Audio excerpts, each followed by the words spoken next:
Welcome to the AFT Construction Podcast. I'm Brad Levitt, and today we have a good friend of mine, Amy Margolin, with us today, who's the co-owner of M&M Lighting. So welcome, Amy. Hi, Brad. Thank you for having me. Yeah, so we've been connected for a long time now on Instagram and huge fans. And, I always compliment you because you do such a good job with your Instagram page. And I mean, it's amazing. We're just talking off air how you've already built this thing to be so incredible. And what I will say, Amy, which is really neat that I'll give you a compliment is that, a lot of people when they're sharing photos, you're really good about, doing the research, and these are fixtures that you carry. Because I know when you posted my work, you're like, Brad, okay, what fixtures, you already knew what they were. You didn't have to ask, but you're like, who's a designer? Who's a photographer? And so you're very good at crediting. And so I guess why did you take that step, and why is that important to you? Great question, Brad. And I also have to say thank you so much for having me on this podcast. You are such a model as a business owner, a father, doing all the extracurricular stuff that you do, and now giving back to the community by giving and sharing all this information that you do. It's just, I feel very honored to be on here. You have interviewed luminaries in their field, and I feel very much not like one of those people. So I appreciate that, and I'm very honored to be here. Well, if I interrupt you, I mean, the one thing is, Amy, I mean, you say that, it's funny because I know when we were messaging off air, you mentioned it, but I will say, like, you have such a good eye for social media. And I want to dive into that because I know a lot of people listening want to figure out how to better their social media content. And you're so good with this. And it's been great to network with you because I've learned a lot, following you. And I feel you're an inspiration there. So, how does that work? I mean, because I know that social media is a connector. Like, that's the one value I see. You're really connected and people really look up to you. And I feel that's because you've done it the right way. You're really good at crediting those around you. Thanks, Brad. I appreciate that. It takes a lot of work. But I think because I knew we were going to have this conversation, I kind of looked back onto how our Instagram started to begin with. And it actually started in late February of 2016. And I started the Instagram account, and I had one of my employees who's really creative. I had him run it. He loved taking pictures in our store. He loved doing weird graphics and fun things. And so he took off with it. That was, again, February 2016. And then I was looking back on my feed and I saw, okay, I really started taking over it early November of 2017. So this is technically like my third year Insta anniversary. And my problem with outsourcing, having somebody else do it, was I grew up where I was looking at bloggers, looking at the big shift that came with what happened before 2008, which was all like print media and radio advertisements. And then when I was just graduating college, everything shifted to journaling, blogging, Instagram, Facebook. And that was the media that I was consuming. And I was looking at women who were in their homes, who were out on the streets wearing fashion, doing whatever, but in this very homegrown, organic way, they were telling their story. And so I just had this gut feel that I wanted our Instagram account to be like telling a story on a very personal level. So I didn't want it to be just showing what was in our showroom. I didn't want to have like a voice that wasn't my own. I really wanted to kind of take over and do it my way, as more of like a blogger, and have people kind of identify with maybe one person running the account. And it is a platform where you're sharing images. I don't own the rights to most of the images that we post. I'm not involved with a lot of the projects that we post, although we've shifted to doing more of our own projects. So to me, it's of paramount importance to give those people the credit because it's their work. I do see some really successful accounts that kind of bury the credit. And I'm like, how could you even? This isn't your work. Like, you're a designer and you're posting another designer's, like, work. You can't bury that credit. It's so important. So I feel like another thing that I love about the social media community is you're really lifting other people up. And I try to see my account now as a vehicle for that designer, that photographer, that builder to get the credit that they deserve. Now that we have a bigger following, we kind of have a platform to really spread the word on who's doing what around the country. No, I love that you shared that because, I look at it that way too. I mean, social media, it's funny because I think some people that are creators, and I do know this just being on social media as long as we have been, but sometimes I get offended if someone posts their work and they're like, hey, that's not your work, which is funny because I find the opposite. I find it very flattering. So when like you post my work or other accounts, like it's like, okay, we're doing something that like speaks to other people. So I love that. And especially when you give credit, I think that's the biggest thing. I know most people, as long as they're given credit, that's the biggest thing. And what I love that you do, Amy, I mean, it's telling the story. And I think that's what is the biggest growth. At least I would say that, like, you're really good at creating a story, creating now you've really gotten into video home tours. I've noticed that you're spending a lot of time on video. So what was the inspiration for that? I mean, why did you get into the video side? Well, I think if somebody were to ask me what social media advice do I have for them, one of the things is follow the algorithm. Um, at one point, if you were to scroll back on our account, which I don't advise you doing because it's a little bit scary when I see some of those early posts, but I was really just looking because I'm a registered as a business, and I think you probably get similar stats if you're registered as a creator. You can see how well your post does.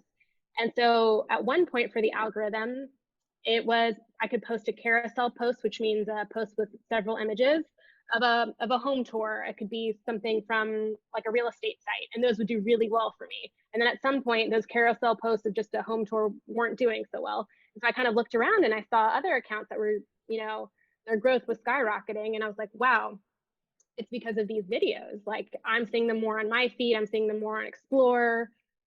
This person who had less followers than me now has way more followers than me. I kind of try to think about it strategically. So follow the algorithm. If what you're seeing is working for other people, I try to adapt it as much as possible. And it seems very hard, by the way, because I am not a photographer. I am not a videographer. All of my stuff looks very homegrown. I purposefully actually don't use what's the thing that you can hold up, the stabilizer? Yeah. Mm-hmm. I purposely don't use that because another interesting shift I had seen with the algorithm. So at one point, those like static uh, photos from like a real estate site would do really well. But then I noticed I posted a crappy iPhone photo of a home tour. Sorry, I say that, but yes, really bad photos from my iPhone of a house, and it just blew up. I think that was my first post that did over 10,000 likes.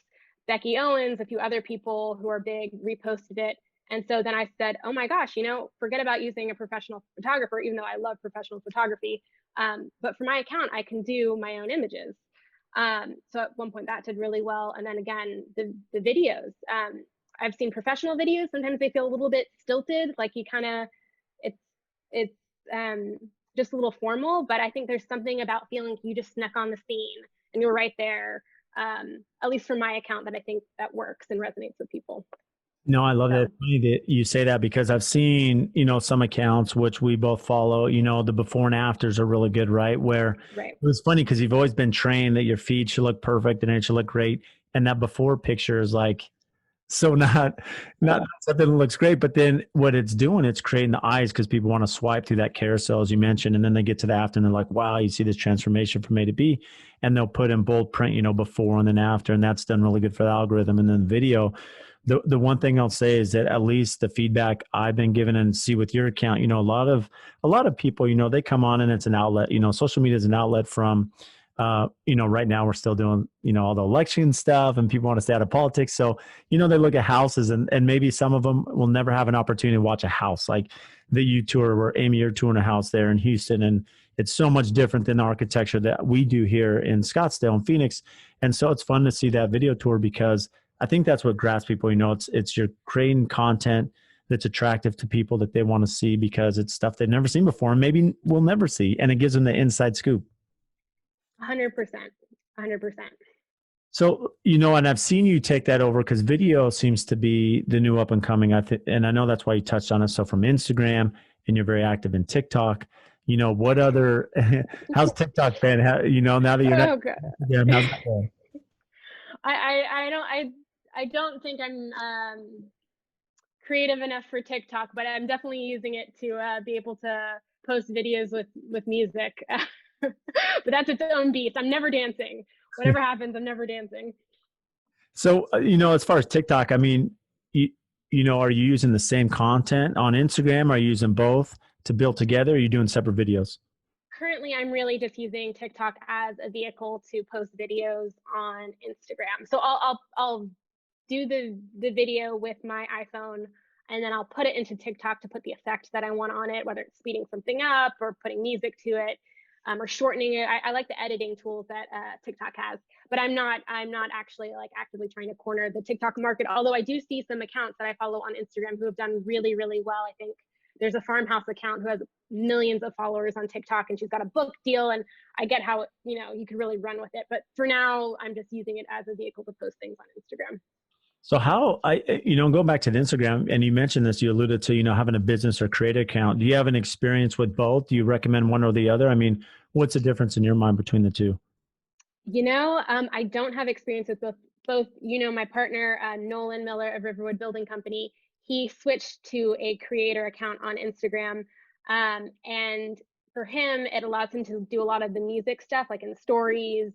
When he posts a video, he can use music, whereas I can't. So I'm kind of skirting around the issue by doing TikTok. Um, but he's found a lot of success with that. Me as M&M Lighting, my whole reason for posting is because I am my family business. I don't consider myself a blogger, although I want to kind of run it like a blogger. But it's very important for me to stay as a business account, just for my own, core. No, for sure. And I'm sure you didn't realize that, the success you'd have on Instagram. I'm sure you couldn't imagine that now. I think we have it up here on the screen and you're at like 280,000 followers, if I'm not mistaken. So, what would you achieve? I mean, especially lately, your growth has been really good. And I know a lot of it comes down to the good content and the video that you're putting out. And I think for anyone listening, do that. Go follow Amy at M&M Lighting, because you're going to see, a lot of tips and tricks that you're just doing yourself. So, are there other things you saw where you kind of hit that tipping point, or do you credit that to just the amount of time you've put in? A lot of it is a little bit of a mystery to me. I know we kind of grew a lot when COVID started, and I think that was partially people being on their phones more. But I was at a wedding the other night, and somebody told me that this blogger with millions of followers had posted us, and I had no clue, or maybe it might have just been in stories. I don't even know. And she was like, "Wow, that XYZ posted you," and I was like, "Oh, really?" I knew one Sunday I'd gotten like hundreds of followers, and I just actually thousands of followers, and I didn't know why. And I was like, did somebody pay for followers for my account? Like, we've never paid for followers. Like, what is happening? And so I think for whatever reason, if somebody huge, follows you, reposts you, I don't even see all that content because I try not to stare too much on people reposting me, because I get a lot of kind of spammy stuff at the moment. But so I totally missed it. But I think stuff like that outreach from a community just really helps push your account. And again, when Instagram first put out Reels, they were really pushing people who used Reels. I think one of our videos actually just reached 1.1 million views, which is not regular for my Reels, by the way. That was an outlier, but still, we'll take it. And so stuff like that has really kind of catapulted us for now. I mean, until the algorithm seems slow for me today, so who knows? It might all die, but that's kind of the game that is Instagram. Well, it is a moving target. And I know, for those listening, our intent here is to give some advice, on how you can upgrade or up your game as far as social media goes. And you mentioned this, Amy, is that Instagram's kind of funny that way, that they reward you for using their features, right? So when Reels came out, you use it. And something that's funny, because as much time as I spend on social media, it's like, oh, I need to do Reels, and I forget, and then I forget to upload to TikTok. But there's so many other, we have to still pick and choose certain things. But Reels are advantageous because, as you mentioned, they're rewarding you for using that, because why? They're combating TikTok. I mean, it's business 101, right? And then you talked about just that growth. You're putting out good content. I think this is what is really important, is that as you're putting out good content, well, that's going to inspire bigger accounts to publish you and publish your profile, which then now increases your database and your followers. And that's how, putting out good content and networking with some of these big accounts. And I know now you're connected with a lot of big accounts. You're rewarded for that. So, how much time are you putting in to social media? That's the question that everyone wants to know, right? So for you to have an account and following and questions and everyone DMing you, how much time are you typically spending? Because I know you're on it 7 days a week, such as I am, but so how much time Oh, behind? Brad, a lady never tells. It's a lot. I don't have a good way of quantifying it, because it's sort of like the constant. I wake up in the morning and I have it in my hand. I go to sleep at night and I kind of have it in my hand. But I try not to be glued to it necessarily when I'm working during the day. But the second a meeting starts going, getting a little stale, I'll whip out my phone and I'll start Instagramming. So I'm sort of on it throughout the day, pretty consistently. I think I could do better at this point with engaging more and commenting more on new accounts. I think I've gotten into a little bit of a rut where there's a lot of people who I'm used to commenting on and engaging with their accounts, but I'm not really seeking new accounts to be friendly with. And I think that's so important. Another huge piece of advice I would give anybody who's starting off their Instagram accounts, or maybe they haven't established one and they're just not seeing the growth that they would like. It's social media for a reason. You have to be social. And part of that is engaging with your friends. And I think part of that is engaging with new accounts, new people who are doing things, all of that stuff, liking, commenting. It not only allows people to see your name everywhere, but it truly does foster a bond with you and that person. And I think that at the core of it, you might think that Facebook and Instagram, they're the devil or whatever, they're evil. But I think that there's a core part to that company where they want to foster real, genuine relationships. And I try to act as though, that's important, because it is. And I think that helps with the algorithm too. Yeah, it's really good advice because, I look at it from my side too. I mean, there's a lot of time I spend throughout the day, but I see the value because I've seen how it's affected my business. Like the time I put into social media and engaging, right? You build this network of people that are, I don't want to say cheerleaders, but they're silent salesmen. I use that term a lot. People that sell your brand out on your payroll, right? And that is important to understand, that you build this community of people in your network where you can ask advice, and questions. I know Nolan's reached out to me, and we always ask a lot of questions on construction. Hey, we're dealing with this, this client issue, this, and it's a quick way where you build a friendship and you can build that camaraderie even outside. And it's funny because, just like having a conversation with someone, as you mentioned, be social, social media, it's really easy to, just post a picture and you just want it to go viral. You want people to engage. You want people to like it and save and forward. That helps analytics, and comment. But if you're not doing that for their accounts, right, why are they going to reciprocate it? And I think that's important, that you're going to get back as much as you put into it. Sure. I think another big thing that I've seen some actually accounts in Houston that I'm seeing are trying to push. They'll do really well with the social part. They'll comment and they'll like, and I see them everywhere now. I see them on the international accounts that I'm used to looking at. But then they fall into the thing where they're not pushing their own content ever. Like, so they'll post once every month or once every 3 weeks, and it's definitely a combination. I like seeing what other people are doing, and I have a little bit of a competitive edge. I'm not athletic at all, but if I had like a sport that I could do well at, like I would push myself.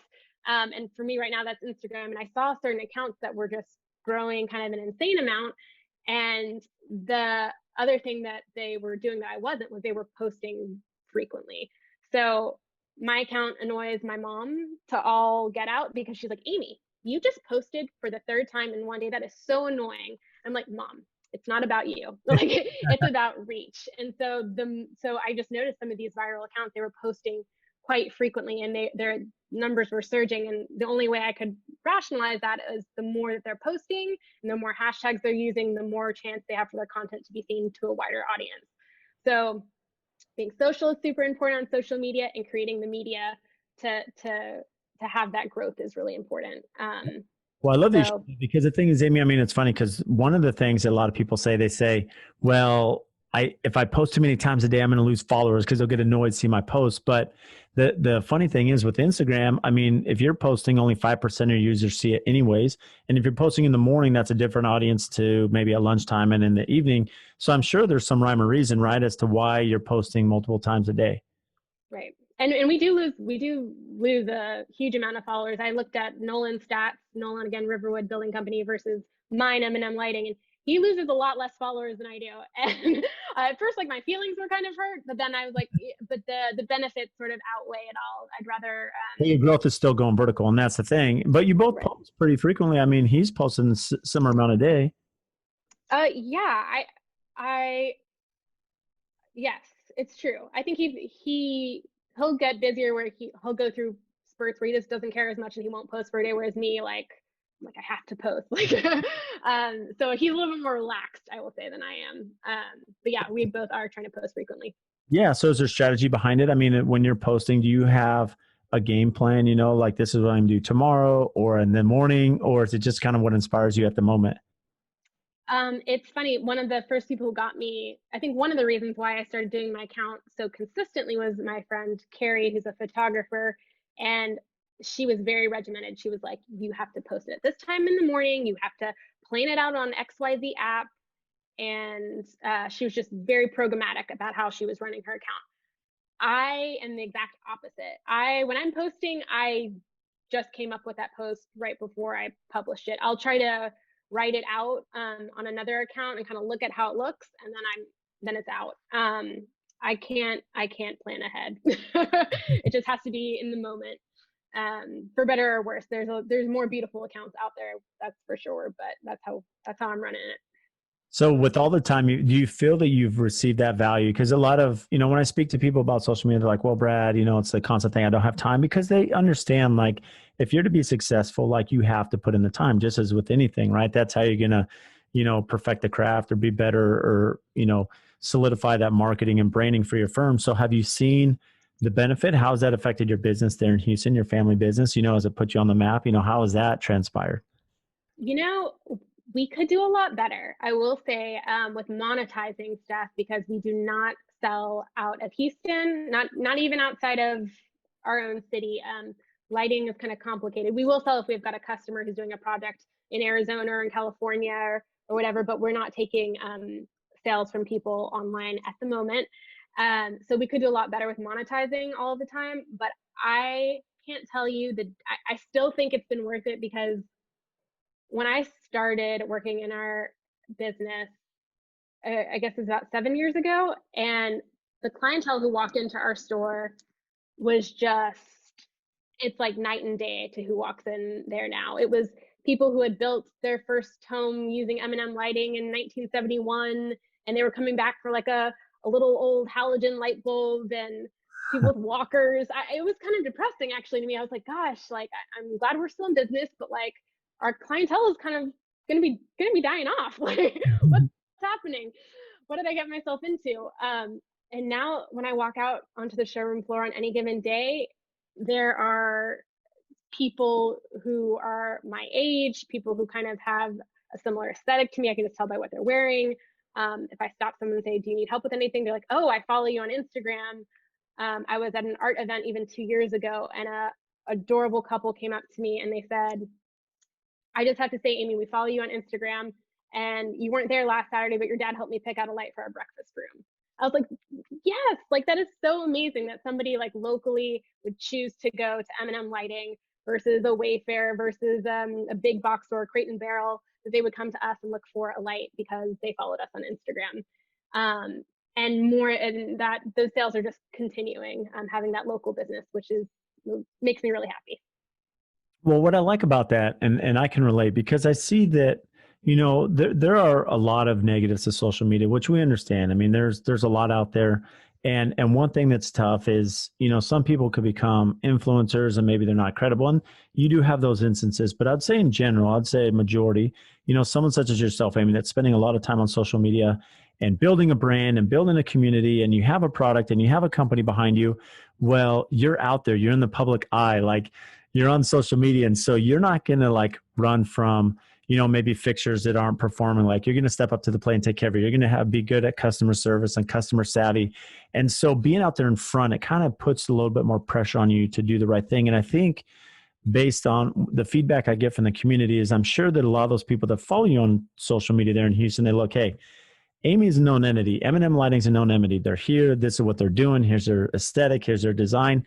And so their product is similar. And I know you represent a lot of good brands out there. And so I'm sure there's some confidence that the buyer has, because you're so out there and present, as far as a public person.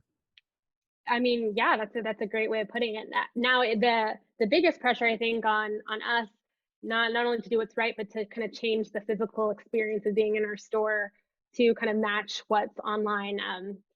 Our showroom was redone about 10 years ago, right before I came on board. So it's evolving, and actually it's changed a lot even in the past few months. So I'm excited to kind of continue that more retail process, or even just showroom process, and kind of expand on that and make it more how I'd like to see it. So we're working on that, which is Yeah, I love that exciting. because again, social media right now, you're up there, you have this public persona, so you have to have the experience be even better, right? There's people are coming It's a in and lot of pressure. Yes, it's a that's yeah, a struggle, but not really a struggle. We've been fortunate.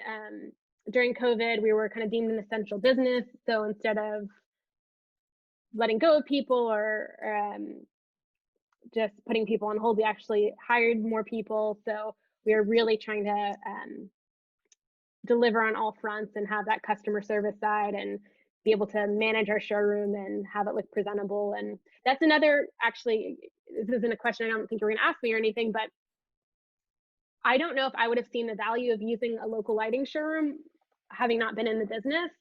But having gone through this tough time, this is kind of the first downturn I've seen um, in the world while I was working for this business.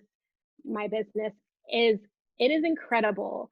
Like, we sell some of the biggest lines, and we've talked to their ownership, and they're like, "Oh, we let go of XY people, during the downturn and or during when COVID first hit, and they were really kind of shrinking their businesses." Whereas as a local family run business, we were taking care of all of our employees. All of them were fully covered when they weren't working. It just gives me a lot of pride. And I wish you could somehow translate that to the people who are coming in. Like, when you shop from us, we're going to give you a great price. It might not be quite as low as something on Wayfair, but most of the time we'll match anything. But you're also kind of really helping your community. We run ourselves not like a huge corporation. We run our business like it's our family. So for better or worse, but that stability and knowing that we provide for people in that way was like really heartwarming to know, as having experienced it for the first time myself. so if anything else, support small business is what I'm hearing. And what I love, Amy, and I'm going to touch on this because this is something that's really important to me, and you've kind of set the stage because one thing that we could get into is how social media, or not social media, but I'd say online shopping, whether it be Amazon or Wayfair, has affected your business, right? And what's interesting, and I'll give my perspective. So it's funny because when I'm working with clients and we're going through the lighting package, the lighting fixtures, or we're going through the plumbing fixtures, one of the common questions is, well, Brad, this is X dollars, but I can go find it online, through this other website, and save $20 or whatever it may be, or maybe sometimes it's more, a substantial amount where engages the conversation.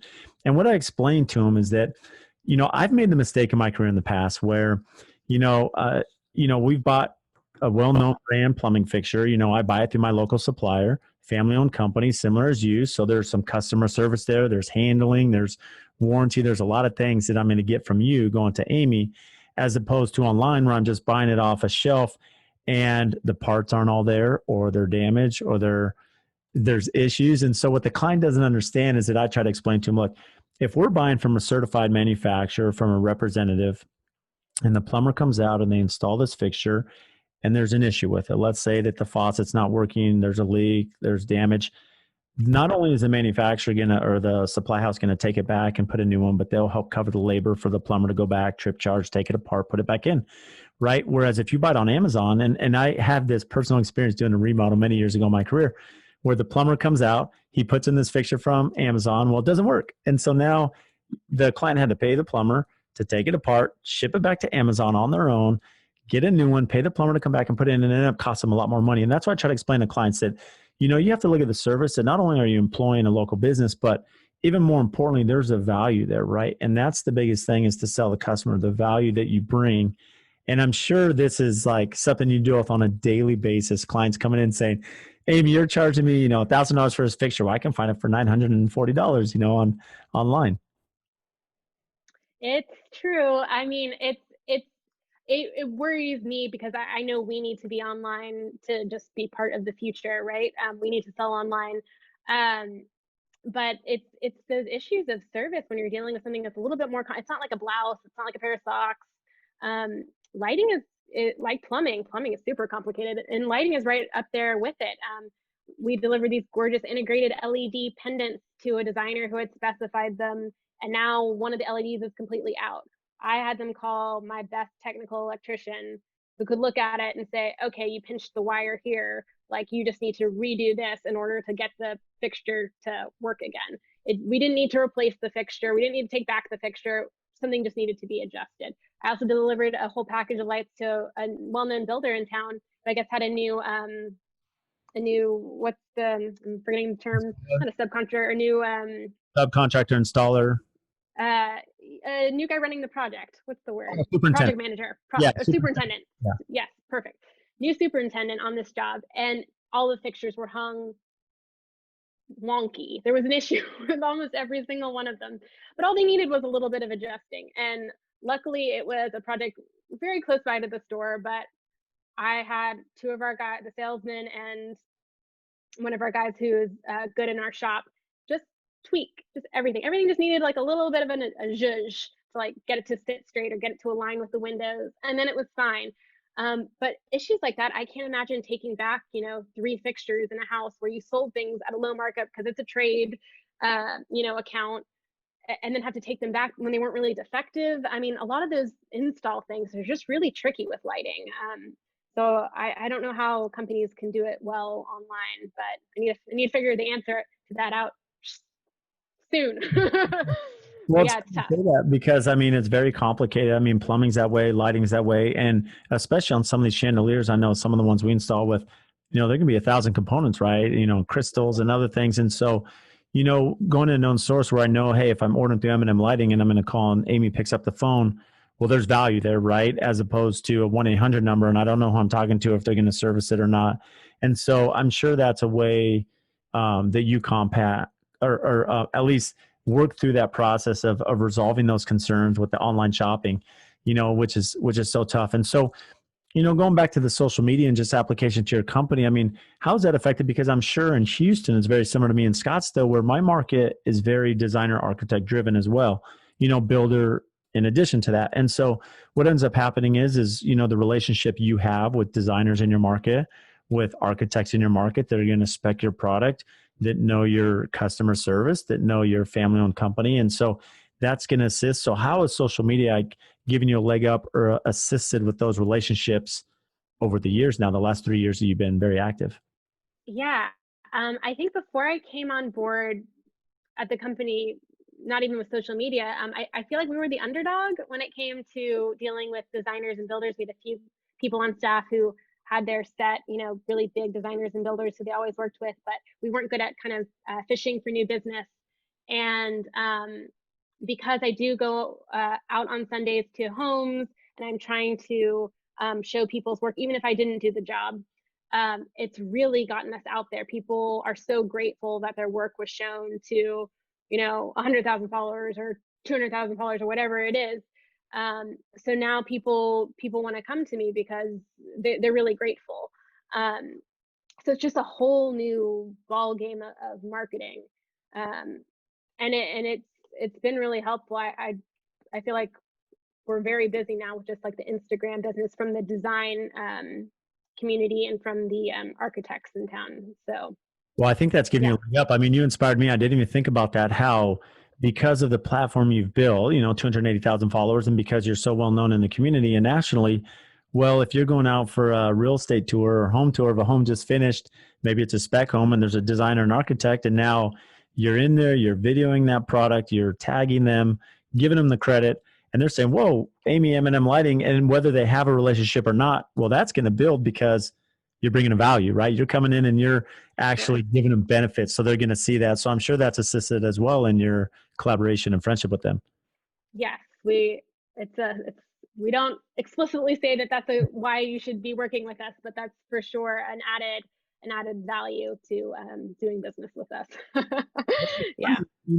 I'll apply it to the contractor side. So I've had trade partners come up to me, and it's interesting without specifying, but they've been adamant. They're like, Brad, when I've worked with you, like, we try to do the right thing. We're out there, pay them on time and take care of them and have those good relationships, which is an important part of our business, and protection for our clients. But more importantly, when I tag them on social media, like I had one of my excavators, he's like, Brad, you tagged me and I had 10 GCs that follow you, reach out and get my info, right? And so he saw his business grow where, other of my peers in town that follow us. And so there's value to them. And I think it's the value commodity, right? The more you bring value to people, whether you're doing that as you're doing, Amy, where you're going in and you're meeting these designers and architects and bringing value because you're showcasing them on your platform, Well, that's going to build your business in the end. And yeah, it's going to cost you time and it's going to cost you effort and focus to do this, but there'll be a payoff, and it may not be in a week from now, maybe in a year from now, but it's not like you're doing it because of that. It just continues to build that network. Yeah, I will say it's been a very natural and organic process. It hasn't been like a we're going to go after this builder and go to this open house. It's been a really nice organic flow to how it's happening, which is awesome. Well, it's funny because I just shortcut, and I've spoken about this before, but for me being, younger when I started my company, and now we've been able to be seasoned a little bit more with some of our staff and network there. But there were some architects and designers in town that wouldn't give me the time of day. But the minute I could start collaborating with them through social media and supporting them and engaging, then that relationship was built, and I've seen that benefit our business. And going back to earlier in the conversation, Amy, you had talked about in the beginning, there was a lot of inspiration, and now you're getting very involved with your own projects, right? You're working with design firms and architects and showcasing your product. So how, one of the challenges I think for any supplier or any subcontractor trade partner is you do all this work, you're spending time with the client, you're, getting within budget, you're supplying the product, making sure it's there on time, it gets installed, but trying to coordinate the photography at the end is just like a nightmare, when it's furnished. So how you're managing that process? Well, it's funny. I mean, because it's not our I feel like it's my baby if I'm working on a project, but because the ultimate project isn't our baby, we're not the builder, we aren't the designer. Um, it's the professional photography is always up to the people whose project it really is. But it's something I actually still need to kind of work out if we do your job. Like, how do I actually follow up and make sure like I can go there to take my own footage, or make sure I contact the photographer and ask for rights for the images. But no, that's tough.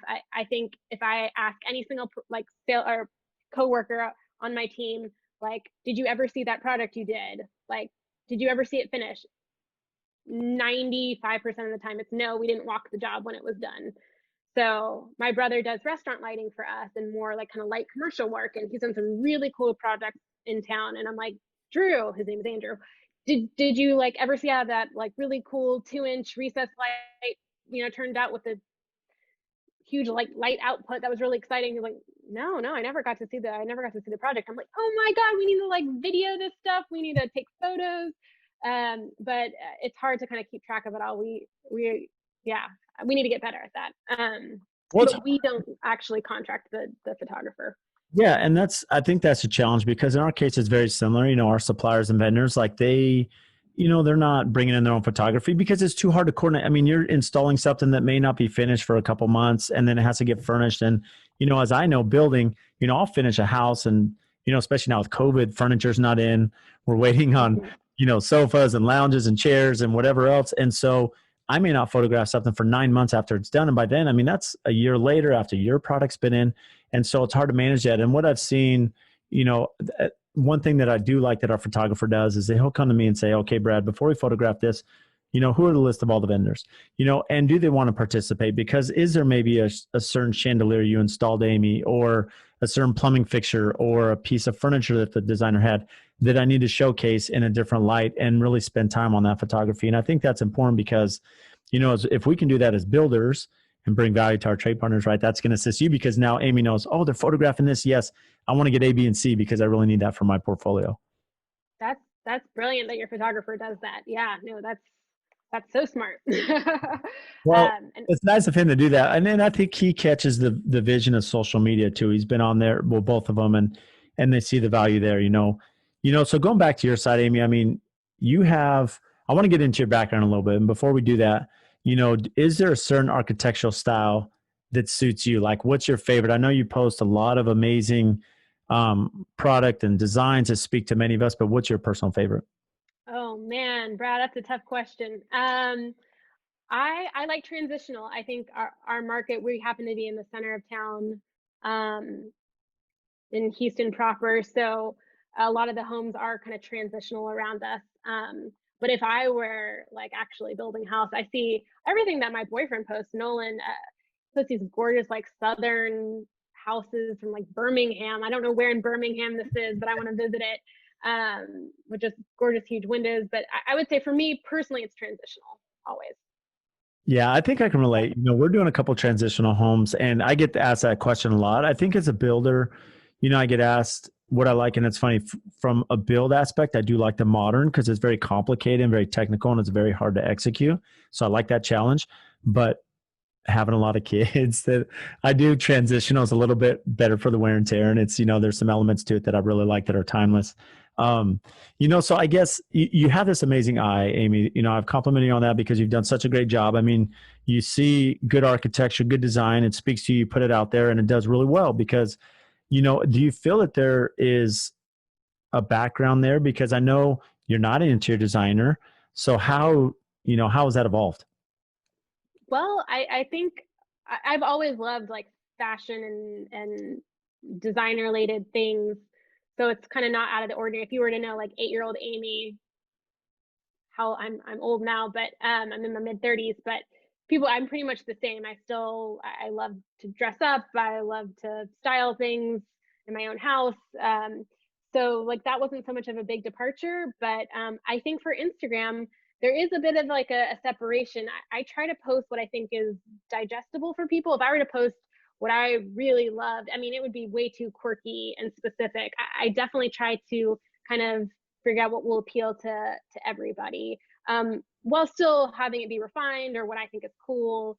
But for me, Instagram isn't like I'm just posting what Amy likes. It's definitely thinking about, okay, farmhouse trends. It's like kind of casual living, stuff with shiplap, like that does really well. And I think it's beautiful too.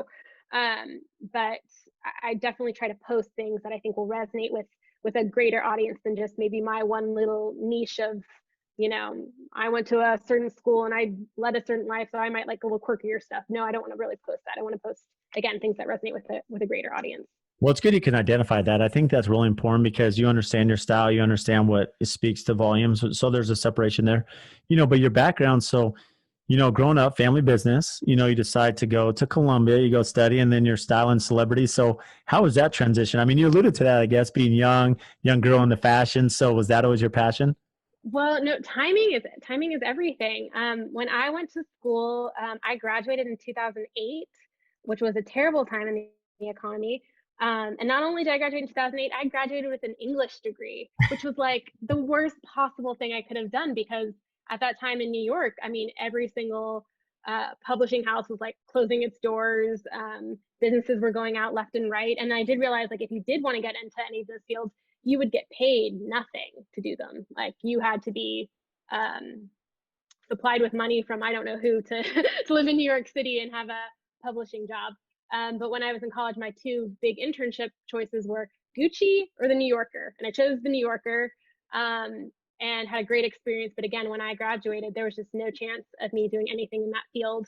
I originally wanted to go to grad school and maybe even become an English professor. But again, I knew I wasn't going to be guaranteed a job. So I did not take that route. And I'd always loved fashion and I wanted to see what it'd be like to live on the West Coast. So I was fortunate enough to be able, I actually did a brief stint in Austin where I worked in retail in the corporate world, which was actually really interesting to go from that to a family run business. Um, and after that, I went to LA and styled celebrities. Again, very freelance, got in kind of just as an assistant, being told I wasn't going to get paid at first. But as soon as people realized that you were good at what you did and that you took your job seriously and that you had good attention to detail, I started getting jobs and paid really quickly and was doing really well. But again, timing is everything. It had been a few years. I was working 7 days a week on the weekends. A lot of what I was doing was red carpet stuff. And my parents were building their first like house that they had ever like kind of built together. And I was like, you know what? One day I want to be able to build a house. And the way I'm going, like, there's no stability ever. Um, so I called my dad and I was like, you know what, Dad, you never made me work in the store growing up. I have no idea what you do day in, day out, but would you consider giving me a job? My lease is up next month. And it took him 24 hours, mind you, before he said yes. But he called me back the next day and he was like, okay, all right, we can try this. So I was going that's to ask, how. how you make that transition because I mean, you're, I think life's that way in a lot. You like, we have goals and we have, a vision of where we're going to be, but there's detours, right? And there's sidetracks, and for someone who's driven such as yourself, you're going to make the best of that. And here you are in LA, you're following a passion now, you're working, but as you mentioned, you want some more stability. So I was wondering how that transition went to say, okay, I'm leaving California, headed back to It, Texas. it was not, I have to say, it was not easy. Working in Austin, I remember encountering a few people who had come to live in Texas from India, and I've traveled to India before, and I would always ask them, like, is this culture shock to be living in Texas?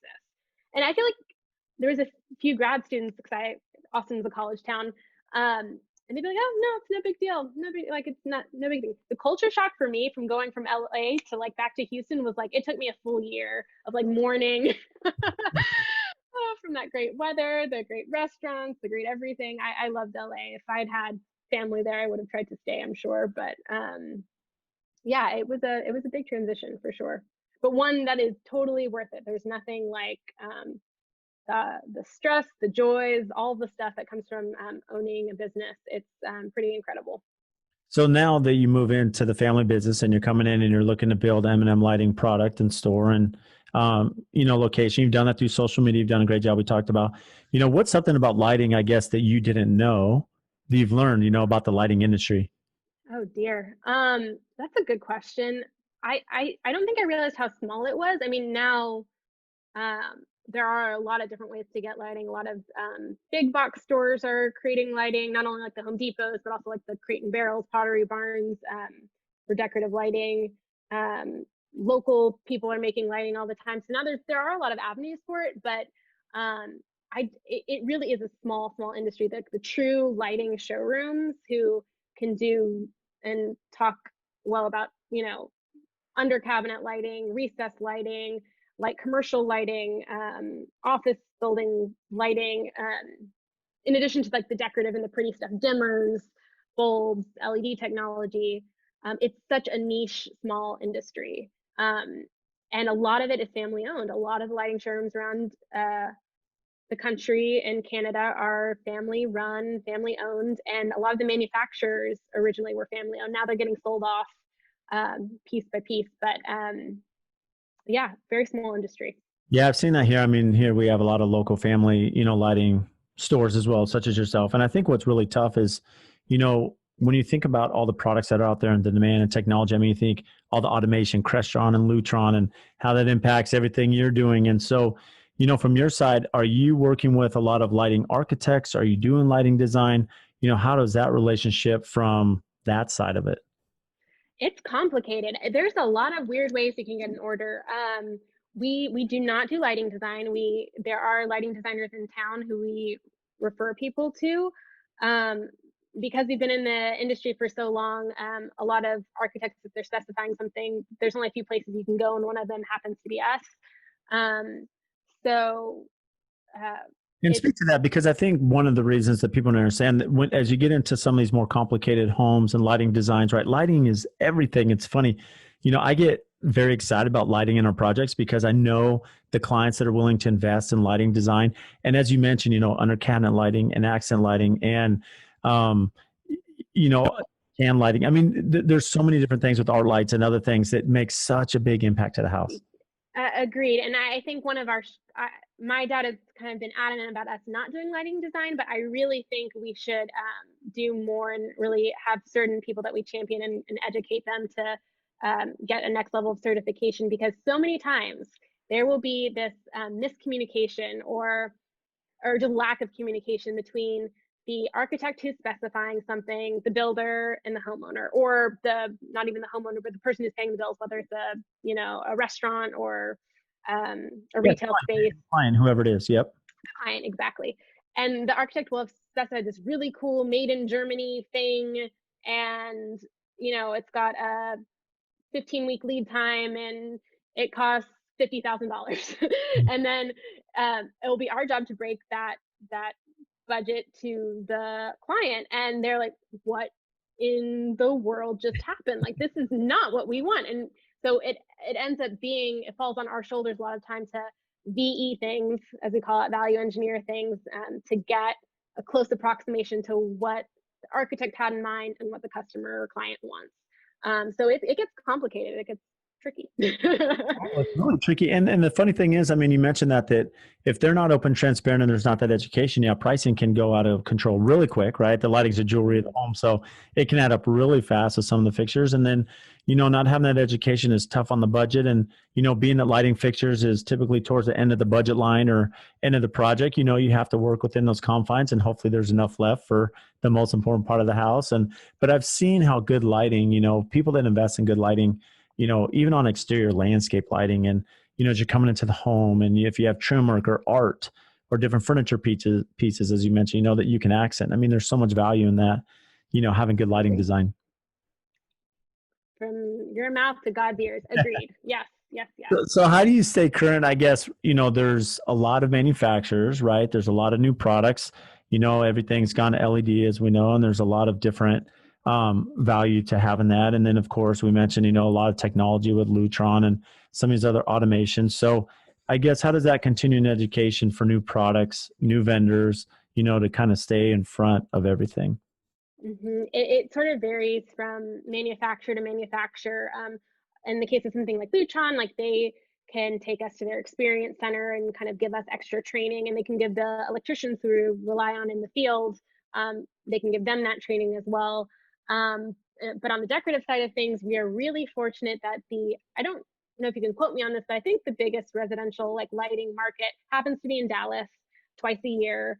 It's not the most cutting edge. There are definitely more cutting edge markets out there. I know there's ICFF in New York, which a lighting colleague once told me I needed to go to. It's the International Contemporary Furniture Fair. Apparently has great lighting. There's a more technical one in Las Vegas called Light Fair. But for us, we really go to the Dallas Market Center in the winter and in the summer. And they kind of have all of a large majority of the manufacturers we buy from are there. They're showing us their new decorative product. They're showing us their new technology, whether it's, warm dim LED or the latest in, a weird gadget. Like we learn about that at Dallas. So, well, I think I've been a long time ago. I've only been in Dallas one time, and it's for a low convention. It's actually at the lighting. I think you have to be a designer or architect or builder to get in, and then they have a lot of these different showrooms up there. Yep, exactly. You have to have a trade or you have to, fill out a form to be able to go in. But it's really fun. It's really cool. And I'm kind of nervous because we weren't able to go this past summer, but I'm going to try to go in January. So we'll see. See how everything goes with COVID. So how has COVID affected? I mean, you said your business has been very blessed. You've been able to hire and not have to lay off, and you've grown your business, which is amazing. How has that affected inventory and managing suppliers? Because, material shortages and products, I mean, that's the issue. Lead times. Yeah, all of that. We've been lucky. So we've been open. And if a customer did want to do something, virtually on their phone, we can consult with them that way. But the biggest impact I've seen so far has really just been the supply chain and how slow it has been to get certain things. We've had back order dates on certain products for way too many months now.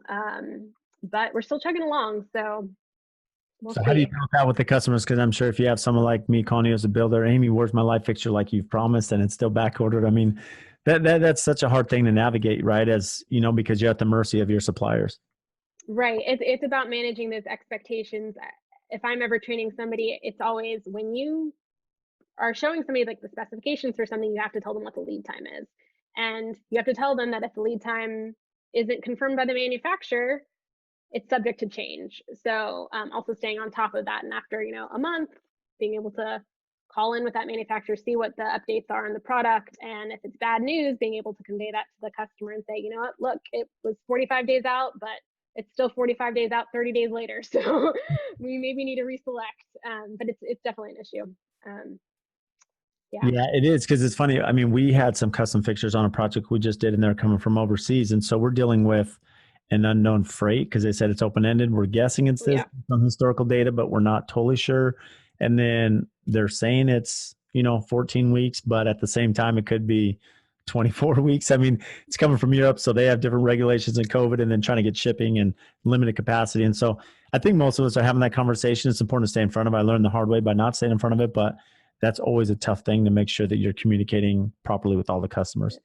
And it takes a lot of time too. I think when we're hiring people, I'm like, okay, well, you're selling, but you're also like managing a lot of details, and stuff isn't cut and dry and easy. It's not like it's on the shelf and we just have to like put it in somebody's hands. It's a process.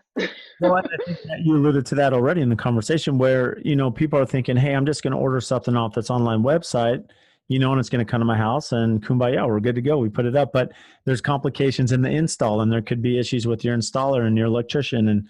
And so that's where there's some technical side to this that, and having that communication understanding is a great way to train, your staff. So, which is hard. Which is hard. Yes. Yes. I mean, as a family business, you have a passion and theirs is different. So, really appreciate making time, Amy. So what's what's upcoming, exciting for you, here in the near future? Oh, I am working on rebranding and relaunching our website, and I'm very excited about that. Nothing crazy in the works, but we needed a little refresh on those. So that's what's coming up. That always takes so much time. It's funny, the one thing I do like about social media and why I'm a big advocate, because it's a working website, right? You can showcase your latest product and projects and kind of give that journal of everything you're doing. But the website is super important because that back end side where people are visiting and, the history and the SEO and all that. And so it has to be current, which it seems like even after a year doing your website, right, that you already have to do updates. Yep. Crazy. I don't know how you do it with a wife and kids and tons of employees. Like I feel like it's a lot to have on your plate with just like none of those things. So I'm always in awe. I know you had Shane McGee of Studio McGee on, and it's just those parents who are doing it all. I'm just so in awe of you guys.